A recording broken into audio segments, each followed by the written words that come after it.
আমি বানাচ্ছি হচ্ছে সজনে ডাঁটার আচার, যেটা আমি আগে কখনো বানাইনি, প্রথমবার বানাচ্ছি। তো প্রথমেই হচ্ছে যেটাকে আমি সেদ্ধ করে নিলাম, ভালো করে কেটে ধুয়ে সেদ্ধ করে নিয়েছি। এবার ঘন্টাখানেক এটা ভালো করে আমি রোদ খাইয়ে নেব।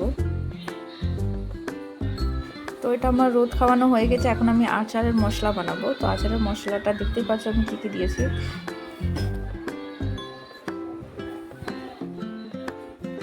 তো এখন কড়াই বসিয়ে তেল দিয়ে দিলাম, 5 ফোড়ন দিলাম, তারপরে আমি ডাঁটাগুলোকে দিয়ে দিলাম, যেটা আমি রোদ খাইয়ে শুকিয়ে রেখে দিয়েছিলাম।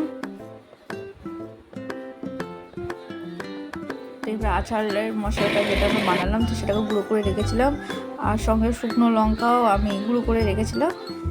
তো একটু গরম তাওয়াতে সেঁকে সেটাকেও গুঁড়ো করে রেখেছিল, সেগুলো দিয়ে দিলাম। এবারে ভিনিগার দিয়ে দিলাম। তো আমার হয়ে গেল আচারটা রেডি।